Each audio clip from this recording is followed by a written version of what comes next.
sure they Cool. will join us any minutes now. Okay.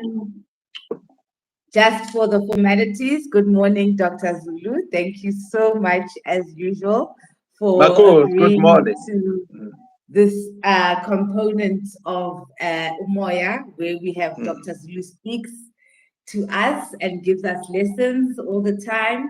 As I said to you before we got live, people are loving this section and they are feeling Marcos. so clever. And today's lesson especially got people excited and people wanted to really unpack Christianity, Christmas. All say greetings.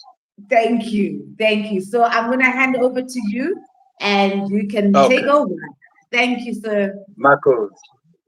Thokoza Marcos. No, thank you very much for this opportunity on your esteemed platform and your esteemed audience, followers.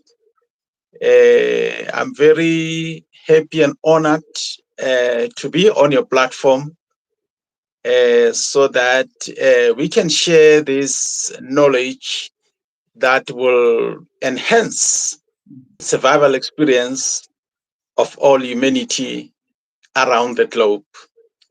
And of course, this morning we are focusing attention on Christmas, Christianity, and colonialism.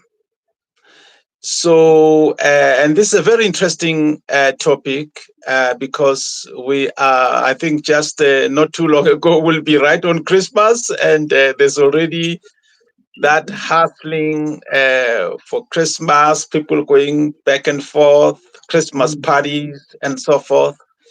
And of course, the Christmas is something that happens every year. And now we need to ask the question and say exactly what is Christmas? How did Christmas come about? You know, is Christmas even relevant to the land of Azania, South Africa, or even the continent as a whole? You know, should we be celebrating Christmas? I mean, these are very important questions.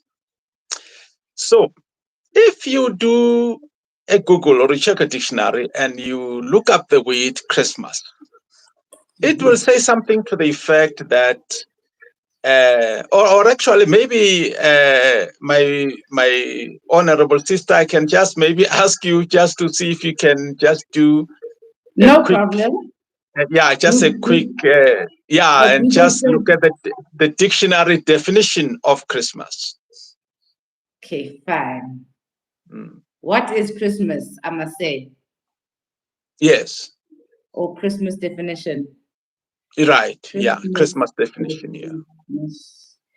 Yeah, definition. Okay.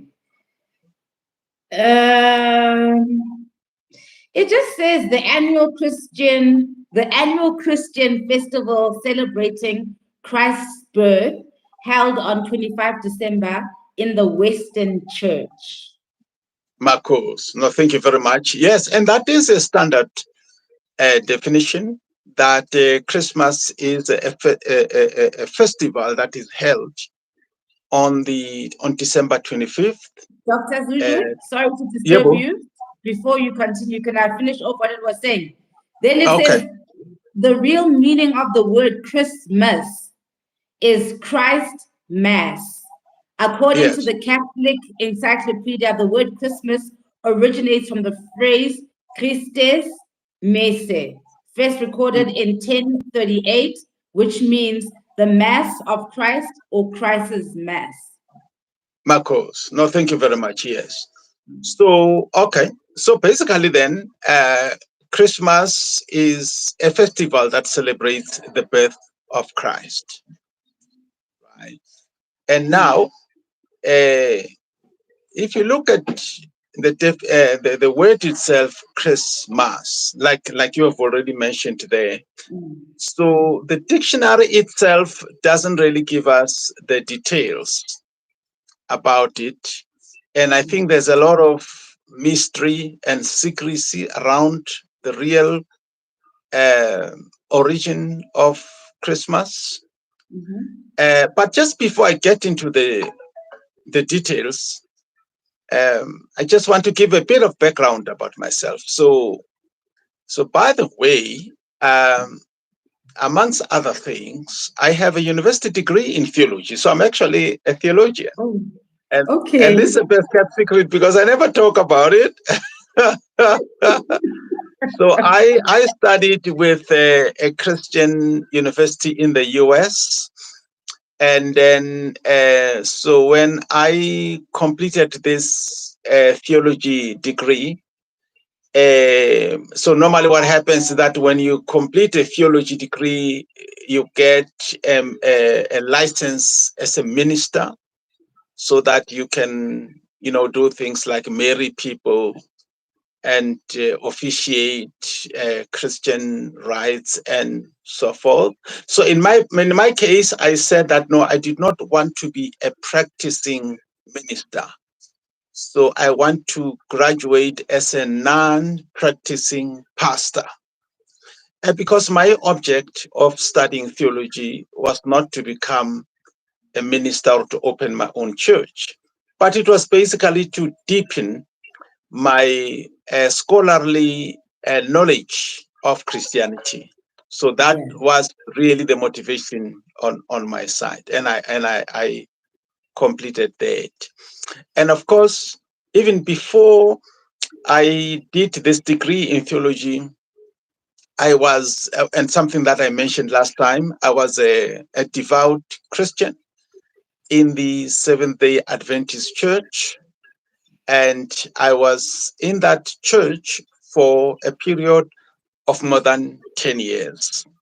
So I was an evangelist in the church. So I used to go out, converting people, that sort of stuff. And of course, I developed a theological crisis, when I read a certain passage in the Bible. Specifically, I think that would be around the book of Numbers. So somewhere there, it says that, Moses, of course, as you know, Moses had promised a promised land of Canaan to Abraham. And then Moses is the one who took them on a journey to this land of Canaan. And then, so when he was close to the land, he sent spies. There were about 12 spies because it says that they took one from each tribe because there were 12 tribes amongst the Israelites. And then they went into this land of Canaan so that they can survey the land before they enter the land, the promised land. And when they came back, they reported that actually this land is not empty. This land has got people. Sorry. This land has got people, indigenous people of this land, and these people are strong. So how are we going to conquer them? That was the question. And then God responded by saying that I will give you strength to conquer them, to defeat them. When I read that was the beginning, that was the genesis of my theological crisis. I said, does this mean that God is a colonizer? Because this land of Canaan has got indigenous people there. And we read here that this is a land that God is going to help them to conquer them. And that's exactly the same theology that was used by the English in South Africa, the Portuguese, and the Afrikaners. Also, they used to say that God gave them the land of South Africa. And we natives of South Africa are the barbarians, and we must be civilized and stuff like that. So I'm just giving you that background so that you can kind of understand where I'm coming from. You see that. So that passage, that biblical text just obliterated my faith in Christianity. Okay. So then, of course, but then I said, okay, it is still important to be well versed, because I'm a scholar. I have great belief in scientific evidence, right? I'm not a believer in things like conspiracies or saying things that do not have a material basis. So I'm that type of person. I believe in the truth, and I like also to confine myself in what I call uncontested facts, right? So that things have to have that evidence. So this is the background where I come from. Okay. Now Christmas.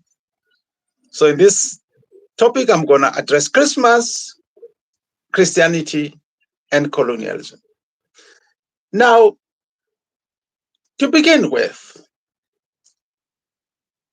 it is important to know that when the missionaries were sent out to Africa, the first actually missionaries, conquerors, colonialists were Portuguese and Spanish. Those are the first ones, before the English, before the German, before the Dutch. Okay. So those are the first ones, especially the Portuguese on the African continent. Okay. We read, for example, that the Portuguese arrived in the ancient kingdom of Congo in 1483, for example. So they've been here for a long time. And then in the land of Azania, South Africa, they arrived here in 1497 on December 25th. Oh my God. So they arrived on Christmas and under Vasco da Gama. And then they even named this country Natal. Natal is Portuguese for the birth of Christ. And of course, the province of KwaZulu-Natal still carries that colonial name. And it has always baffled me that they continue to carry that colonial name. So you see, to shake off colonialism is not easy. Okay. So now it's very critical to know that this is my belief that they colonized our land. And when you ask people, why was our land colonized? A lot of people will say it was colonized because of the minerals. And of course, South Africa is very rich in minerals like gold, diamonds, and so forth. But that is not really the reason why we were colonized. We were not colonized because of the minerals, because at the time the colonizers arrived here, minerals had not been discovered by the colonizers, that is. No, we had the minerals. Yes, we have been mining. I mean, the oldest mines on the planet is in Southern Africa, in the present-day country of Swaziland. And that mine is more than 40,000 years old. So we are the originators of mining engineering.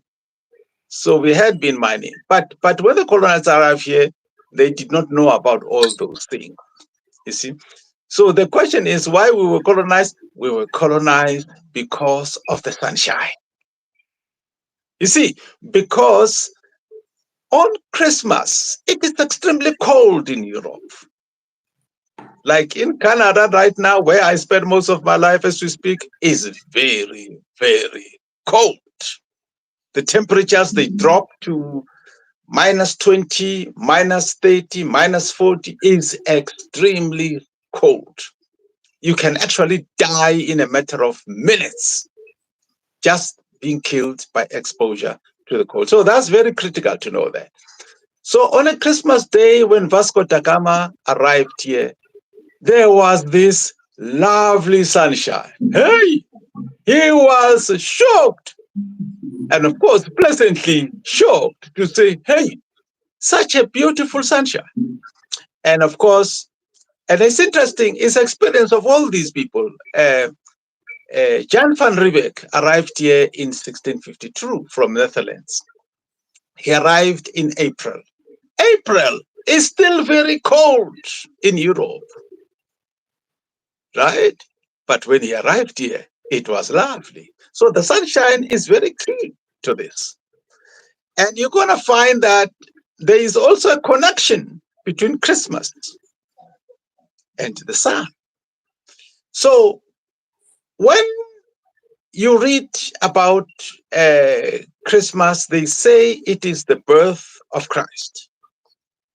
But of course, when you analyze the word Christmas, you've got two parts. You've got Christ and then Mass. Christ being Christ and Mass being a ritual, what we call a Eucharist or the Lord's Supper. You see. So, and when you read the Catholic, Roman Catholic literature, they say that the Lord's Supper was actually begun or started by Christ, as a Lord's Supper. And he actually, when you read the New Testament, it does say that do this in remembrance of me. You see? And when you trace to find out when did they celebrate this, this was celebrated around Easter. And that is around March. And March is actually spring in Europe. You see that? That's when now the people are making a transition from extreme winter to summer. But summer is still like three months away, because summer in that part of the world is in June. You see that? So they used to have this mass in celebration of Christ in March, in spring. So it was a spring event. But then when you read the records, there was a pope by the name of Pope Julius I. So it is reported that he issued a decree around the year 350 AD that this Mass, this Christ Mass, must now be celebrated in December on the 25th. Right, that was 350 AD. You see, the dictionary we're reading is not saying that; it's talking about 1050. No, that was 350 AD when Christmas was, when the decree was issued that it should be celebrated on that day. And the reason why they did that is because even though the Mass was actually celebrated in the spring, because spring is Europe always celebrates spring, very, very critical. I mean, in Canada, there's a spring festival. Oh, I'm telling you, everybody comes alive, right? Because now they are saying that now we are 3 months away from summer, so they have this spring festival. So this Easter is the celebration of spring in Europe. But now there were also, but a lot of people, especially what the Romans called pagans, were always having this celebration of the sun around December, and we still do. We still do here on the land of Azania. We still do because Africans they have this deity called Ra. Basotho actually is very interesting when they explain it. They say Ra Ramasedi, and Ra is the sun god. Basotho call themselves Sechaba. So Sechaba means a nation, but that Cha means the sun, right? Huchaba Hadezatsi, right? The rising of the sun. So they are associated with the sun. And this is not exclusive to Basotho. All the nations, all the African people in Southern Africa, they are the people of the sun. You've got people in northern Botswana where I lived for about 2 years. These people are called Kalanga. And Kalanga literally means Bagalanga, meaning the people of the sun. See that? So they celebrate the sun. In my family, we have the same name Mlangeni, meaning of the sun. So the sun is very critical for us. It's not just the sun, but it is a spiritual experience. You see that? And usually that celebration takes place around, let's say, give and take, December 21st, December 22nd, or December 20, something like that, around that period. Because the sun, this is what we call now the solstice, of course, the summer solstice. When the sun around that time begins to perform, especially in the morning when you rise, and always so that in the free state, I mean, is the sun comes alive. It literally dances in the sky. You see that? And then you have these people that will have performed these poetic chronicles, rituals and stuff. So now the Roman Empire did not want to be left behind. So that's why this Pope Julius issued this decree that this mass should now be moved from March to December. And of course, the rest is history. You see that? The rest is history. Okay. Now, it talks about birth. They say they're celebrating birth. Now, let me give you a bit of a background about the New Testament, the Bible, the New Testament. Of course, the Bible has got 66 books. The Old Testament has got 39 books. The New Testament has got 27 books. And then the first book is Matthew. The last one is Revelation. In fact, Christianity, a lot of people don't know this, but Christianity was invented by the Roman Empire. And this actually, the principles of Christianity, the rituals, the rites, even Jesus Christ was not actually worshipped until what was known as the Conference of Nicaea, which took place in 325 AD. So in 325 AD, there was this big conference that was held called the Conference of Nicaea.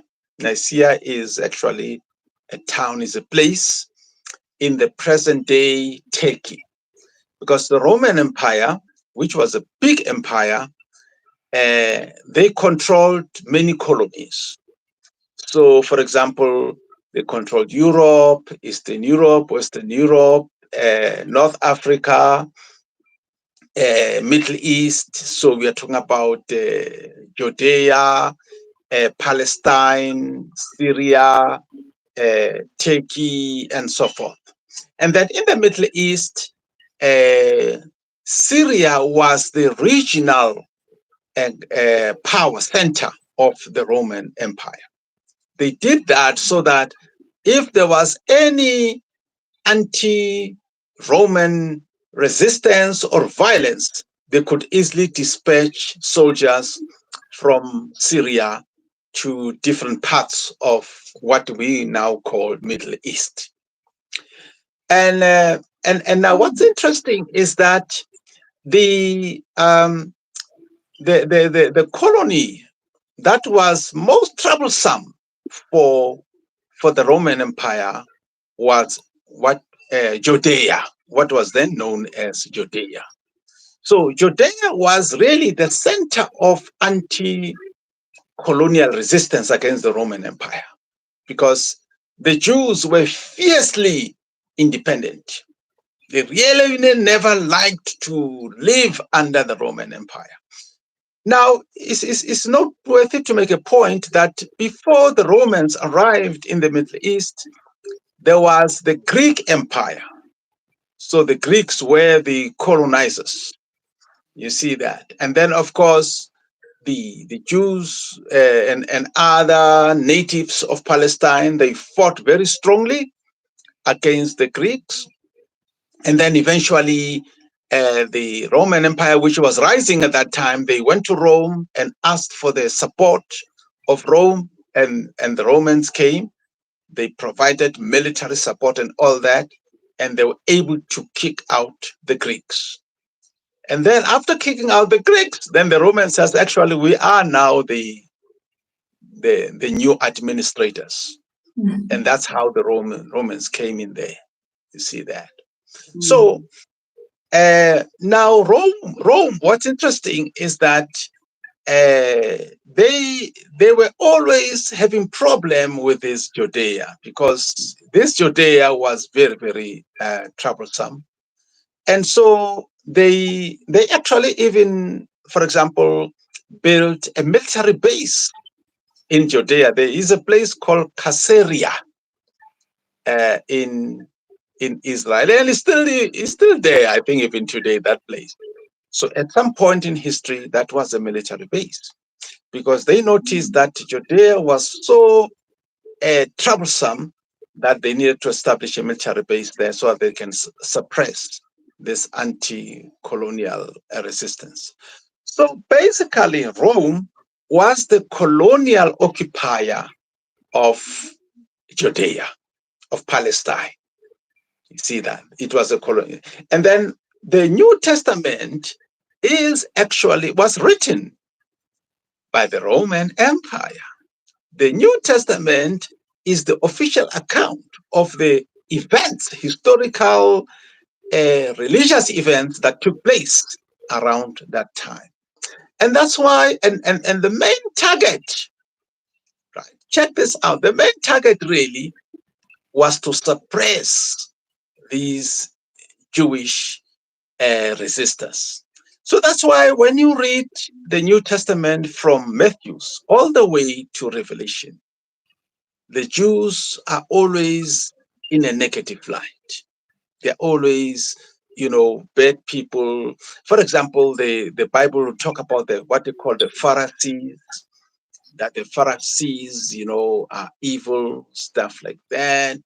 And Jesus is always complaining about the Pharisees, the priests, the scribes. He talks negatively about them. He never talks positively about them. But that was the official narrative, right? Because the Romans, they were the colonial empire at that particular time. Okay, but just to come back on the question of birth. So Jesus Christ, when you read the book of Matthew and the book of Luke, these are the two books that talk about the birth of Christ. In the book of Matthew, it says that there were these wise men of the East who were guided by a star. And this star actually revealed to them that a king had been born, and this was the king of the Jews. And then they followed the star until they came to the place of King Herod. And they asked King Herod for the location of where the new king was born. And apparently, King Herod did not really give them that information. The Bible is It's not clear on that aspect. But the Bible says that the star guided these people to a house where Jesus had been born to Joseph and Mary. So that is an account from Matthew, and it says that after the birth, King Herod issued a decree that all the male babies must be killed. So then what happens in that particular case, Joseph, Mary, and Jesus Christ, they run away to Egypt, right, in order to escape this. And from Egypt, when they return, they don't return to Bethlehem. They go to Galilee and Nazareth. So that's an account coming from Matthew. And the book of Luke says that when the birth, when Mary was at an advanced pregnancy. So advanced pregnancy is what? Is 9 months, right? And 9 months is an advanced pregnancy. It says that after, of course, the decree of the Roman decree that all kids must be registered where their father was born. So Joseph was born in Bethlehem. He's from Bethlehem. But Mary is not from Bethlehem. Mary is from Galilee, right? And when you do a geographical analysis, so Bethlehem is in the south, and then Galilee is in the north.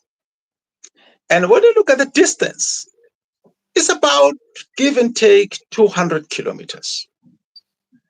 And at that time, Jesus and Mary, they are in Nazareth. And then they travel from Nazareth to Bethlehem. Now, check this out. The question is, what was the means of transport? Well, the transport at that time was a donkey. Now, here is a question. How possible it is for a 9-month pregnant woman to climb onto a donkey without breaking water? Mm-hmm. You see that? Now, I discussed this with a lot of women, and they all said, no, it's not possible. But in this case, what happens, not only she climbed on the donkey, but she actually traveled 200 kilometers in a very rough terrain. You know, it's a desert, mountains, and all that. You see, that's all very strange thing. But anyways, so eventually he arrives there. But in the story of Luke, it says that the shepherd, it talks about the shepherds. It doesn't talk about those wise men of the East. The wise men don't appear in Luke.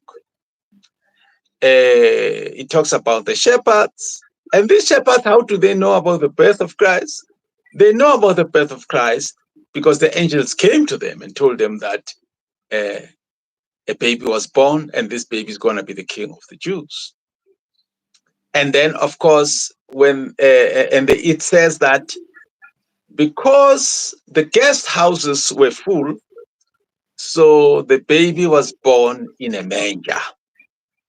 So that story of being born in a manger comes from Luke.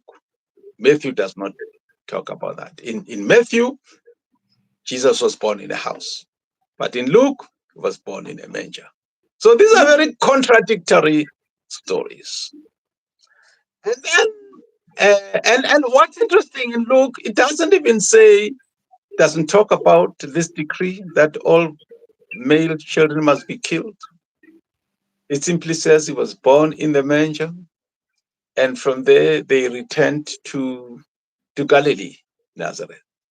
You see that? And then when you look at other books like the book of Mark, the book of John, they don't even talk about Bethlehem. No, they don't even talk about where he was born. So this has been a theological problem for a lot of theologians to say, but exactly, was he ever born? Because Bethlehem being so important, these other books don't even talk about Bethlehem. How come, sorry to disturb you, Yeah. Prof, I'm so sorry. How come we see the signs that say Bethlehem? I mean, someone in the comment section is also saying some of these locations are in South Africa. How come? Oh, how come we have a place called Bethlehem in South Africa? Yeah, some of the names in the Bible are in the, like, You're right. on our, you know? Yes, no, you're correct. Actually, I know that place. I've got family there. Bethlehem is in the Free State. So that's because the colonial conquerors, colonial invaders were Christians who believed in this, in Christianity, in the birth of Christ, of course. In fact, check this out, something very interesting. Almost every hotel, I've never seen a hotel that doesn't do this. Every hotel that I've been to in South Africa, when you book in a hotel, there is a drawer, and in this drawer, there's a New Testament Bible there. And this is something that was carried over from the British colonial administration, that every hotel must carry this New Testament, and every person who comes to the hotel must read the New Testament. And I've always wondered why the New Testament was so much widely distributed and popularized. Well, that's because the New Testament is an official text of a colonial empire by the name of Rome. And so it basically narrates the story of colonial conquest. You see, for example, I'll just give you some few examples here. The New Testament talks a lot about something called demonic spirit, demons, and stuff like that.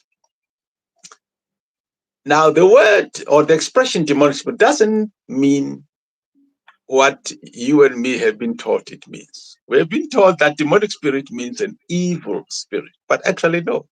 Demonic spirit in the Roman Empire, it meant anti-colonial resistance, anti-colonial sentiment. So if you had this anti-colonial sentiment, then you were labeled to be having a demonic spirit. Exactly. Yeah. Boko Haram. Makos. And if you really want to see a part of that, of course, the Bible always puts things in a very coded way. But there is a part in the Bible where, for example, Jesus is traveling on a boat in the Sea of Galilee, and he comes to a village. And then he disembarks from the boat. And then the Bible says there was a man who was possessed by demonic spirits.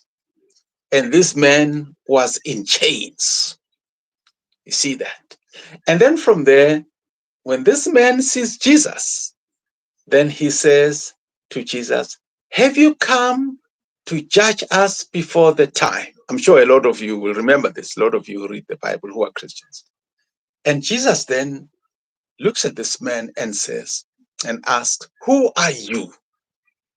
And the man says, "We are a legion, because we are many." And the Bible actually, Matthew does say that there was like more than 2,000 of these demonic spirits. And then the voice comes out to say to Jesus, says, "Please cast us into the pigs." And Jesus agrees. He casts the spirits, evil spirits, the demonic spirits into the pigs. And the Bible says the pigs went down the hill into the Sea of Galilee and drowned. So that's what the Bible says. Now, let's decode that. So, number one, the man says, "Have you come to judge us before the time?" That is the question. And Jesus asks, "Who are you?" And the man responds, We are a legion. Now you must mark that word legion. The word legion is actually a military word. It's a military concept. A legion means an army. In the Roman Empire, the largest military unit was known as a legion. A legion numbered about 5,000 members, so 5,000 soldiers. So a legion is what today we call a brigade. So you already, I'm sure you've seen soldiers who are known, or even police who are known as brigadier. Brigadier means that he is a commander of a brigade, and a brigade has got 5,000 members. So in Roman time, a brigade was known as a legion. So now you ask the question and say, this man has got demonic spirits. But when he responds, he says, we are a legion, which is a military concept. So, and then check this out. After saying that, he says, cast us into the pigs. So meaning that this man or those demonic spirits, they associate Jesus with the pigs. Why? Now, let's decode that. Have you ever wondered what is the meaning of the name Jesus? Of course, if you're to do a Google right now and check Jesus, it would say Jesus is Hebrew. It means Yeshua. It comes from Yeshua, meaning something like the anointed one. But let me tell you, nothing could be further from the truth. That is not the meaning of Jesus. That's just an official account that has been given to you so that you do not know the truth. So first of all, we need to establish the language. This word Jesus, what language is it? So the word Jesus is actually Latin. The word Jesus is Latin. And it's not even pronounced Jesus. It's pronounced Jesus. Because in Latin language, J is H is silent. So when they pronounce, they will say Jesus. Now, to get the meaning, if you were to take your Google and say, Google translate Latin to English, and then from there, you put Jesus meaning Jesus on the Latin box and see what you get on the English side. What it will say, it will simply repeat that. So you put Jesus on Latin side. Actually, my sister, I don't know, are you able to do that? I must put what? Are you able to do that? Are you able to do Google Translate Latin to English? Okay. And then what? Jesus. The word Jesus. Yeah, then on Latin side, you type Jesus normally, which in Latin, of course, means Jesus, and see what it says on the English side. I must translate Jesus from Latin to English. Yeah, Latin to English. That's important. Okay. Google Translate. Yeah. But this is okay. This is what Google is saying, or Quora is saying. The English word Jesus in Latin is Jesu, the Latin version of the name Joshua. Joshua means Jehovah. No. You're not following my instructions. Okay. First of all, you need to say Google Translate Latin to English. That's the first thing you must do. Okay. And what will happen is that you will get a box, you'll get a window that will give you an option to type something in Latin. Yeah, are you there yet? Sorry, Google Translate Latin to English. Sorry. Exactly. You don't put Jesus, just type that because you want to see that particular window. You have that. No, I don't think so. Oh, okay. Here's Google Translate Yeah, okay. And then Latin I to must put English. in. Now you've got it, right? It says Latin, you've got Latin side, and then another portion is English, right? Do you have that? I'm Okay, just don't worry, don't worry. We don't want to waste okay. the time on this. Okay, Uh, yeah, 'cause I'm yeah, obviously no, a no, no, slow member in the no class. other. Yeah, no worries. No, don't. It's fine. Okay, so if you do Google Translate Latin to English, so you'll get a window that is will be split into two. There will be a side of the window that will say Mhm. Latin, where you can type a word in Latin, Yeah. and then automatically there will be a site on English which will translate for you.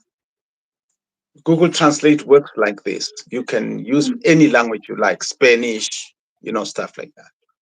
Okay, it's fine. Let me explain then. So the word Jesus has got two parts. So when you do that, as I said, Latin to English, you type Jesus under Latin, which is Jesus. When you look at English, it will simply repeat that. It won't translate that for you. Yes, that's Now, what's happening. I'm just getting Jesus, Jesus. also you've found that eventually. Yes. Okay, now, okay, it's fine. You So, say okay, from stay Latin to there. English, right? Yeah, no, stay there. So you Yes. type Jesus under Latin, and on English side, it simply repeated that, right? Yes. It just repeated it. Aha, that's right. Very good. So Yes. now, but we want to really get at the true meaning of that word. So what I'm going to ask you to do, so now when you look at that word, Jesus, it has got two parts. There is JE and there is SUS, S-U-S. Now, there's a branch of linguistics which is known as morphology. Morphology is about the formation of words, how words are formed, right? So in the case of Jesus Christ, so it's formed in two parts, JE and then SUS. So what I'm going to ask you to do, delete Jesus from Latin side. And then after deleting, I want you to type only JE and tell me what it says on the English side. It also just repeats. No, it can't be. I agree you've Okay, got Latin. maybe the Mark can JE. try. No, you must delete Jesus there Yeah, and we just did. type JE. Mina, yeah, repeat. Yeah, it's supposed to say to you, JE supposed to say in English side, supposed to say yes. Because JE means Oh, yes in Latin. somebody is commenting there and saying Yeah. it says yes. Aha, that's a correct one. Uh-huh. Yes, that's correct. Yeah. Uh-huh. So which in Latin would be hair. So hair means yes in Latin. So that has given us the first meaning. Now I want you to get the second part now, which is sus, S-U-S. So delete J-E and put S-U-S. There's somebody in comment section who applied line elite is saying that it says, wow, it means Jesus is a pig. Aha, there we go. There we go. So sus in Latin means pig. So actually that name, Jesus, it means yes, pig. Now, it's interesting that when you read that text in the Bible, that person with demonic spirit, he says, cast us into the pigs. So how does he know that there's a connection between Jesus and the pigs? See that? Oh my God. Yes, but this is an information that you'll never get from the church because they are supposed to hide it from you. And they've done a good job at that. Yo. You see that? They've done a good job at that. So meaning that when you worship Jesus, you are worshiping a pig, but without knowing it. You see that? And you know, I can go to town, just explain to you why the pig, stuff like that. But basically, and remember that Jesus is a Jew, and Jews regard a pig as unclean, right? A pig is an evil animal among the Jews in Jewish religion. You see? But of course, a pig amongst the Romans is actually sacred, is a god, something like that. I think if you're to look at where Diana is the god of the pigs, you know, something like that. Okay, so I've just decoded that particular text for you. Now I want to go to Christianity, to talk about Christianity now. Siswami, just give me an estimate of time there, just to make sure good to. You are doing very, very badly, I must tell you.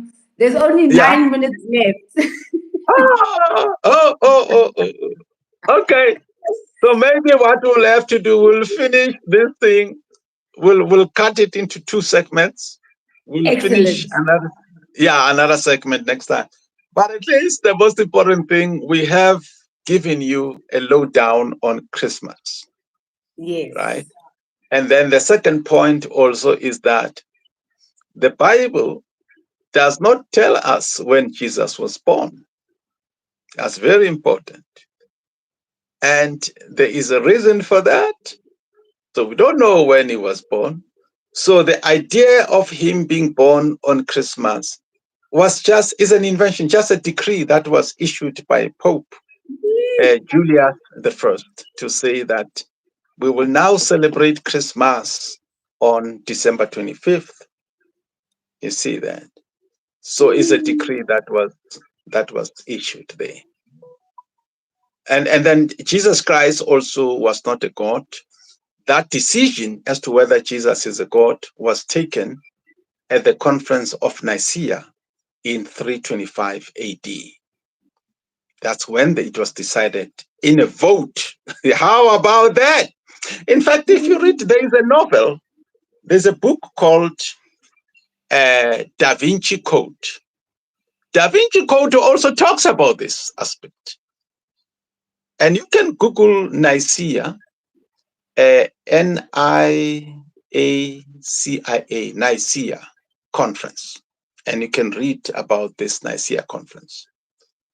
In fact, it's interesting that during this, up to this Nicaea Conference, one of the people who disagreed about Jesus being treated as a god was somebody by the name of Arius. So Arius was actually an African theologian from Libya originally. So he disagreed with the idea that Jesus is a god. And he said that Jesus was just an ordinary person like anybody else. He was of course, a holy man, gifted, but he's not actually divine. So there was that debates that were going on. Because remember that was around the time when they were still developing the principles of Christianity. So what you need to think about is that Christianity is just like any ideological movement. Just like, a political party, where you can have a political party, some call themselves socialist, some call themselves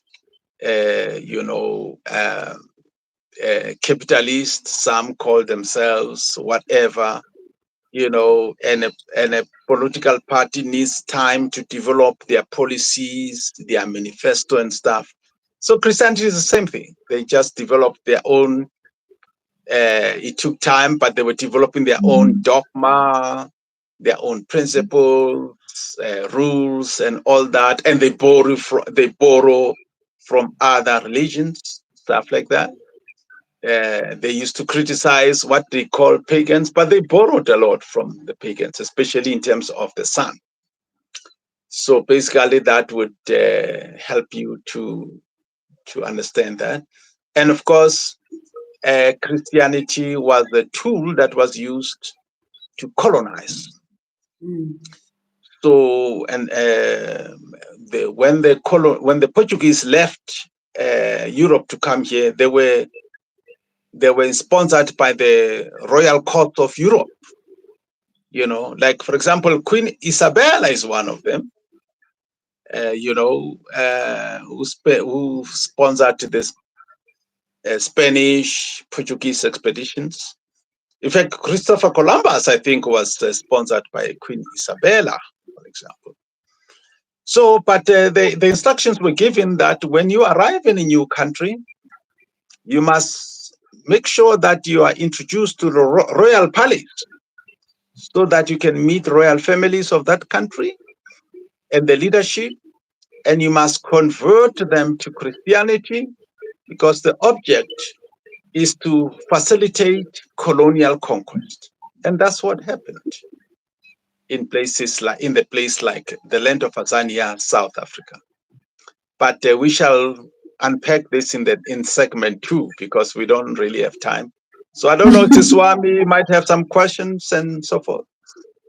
All right, let me ask in the comment section, guys. They're definitely saying they want part 2, and I think they'd like commitment from you to know when part 2 is coming, is what I'm getting the sense here.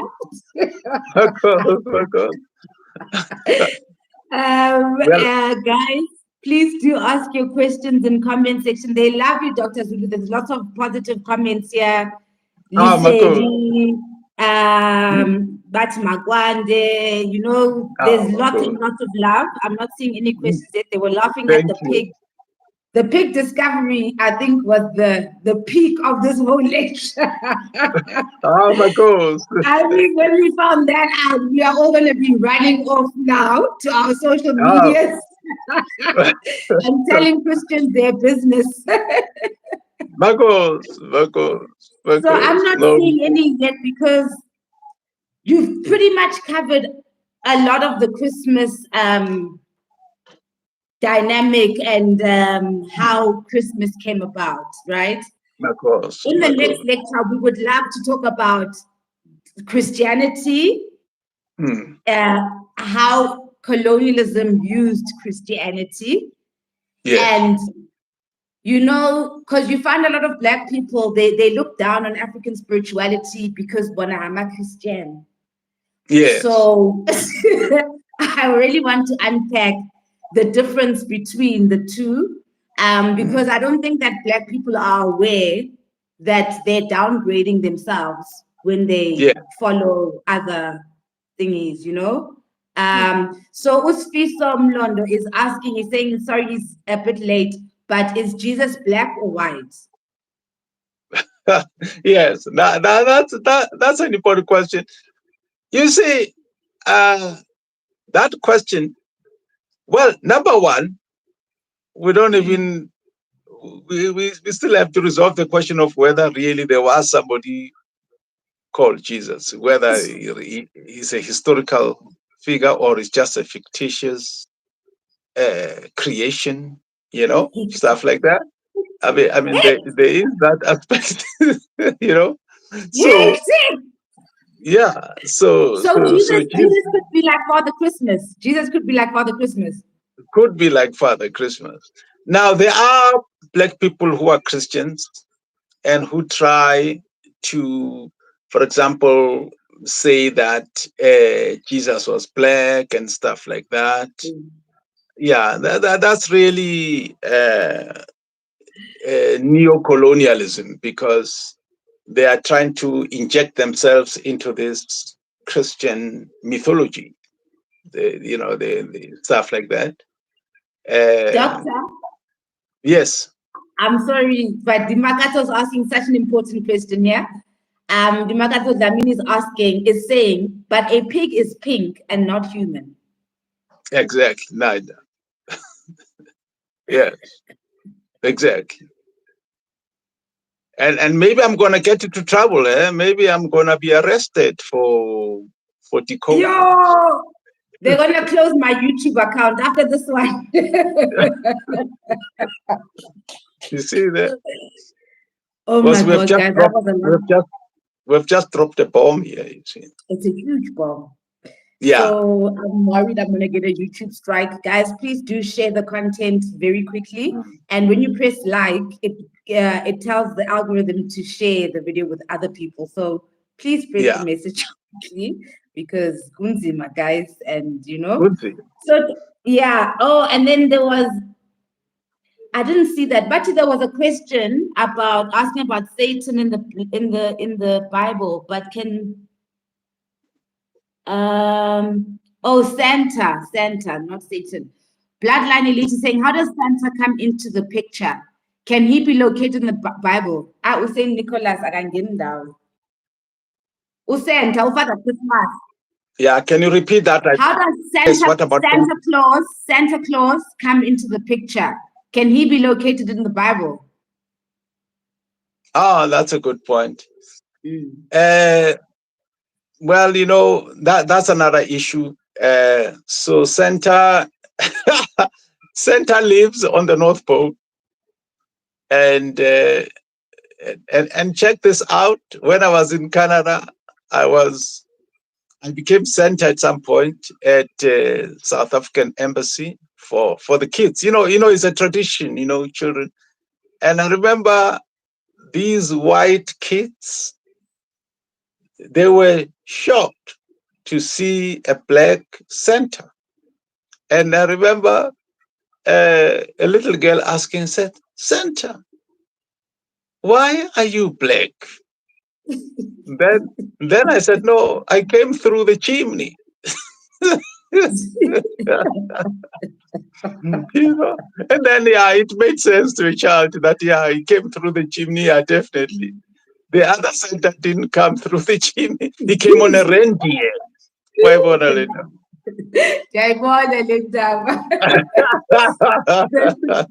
It's a good place to end off. Dr. Zulu, you were avoiding my question, which when is our next? It's part 2. But yeah, no, this is our Kuluma.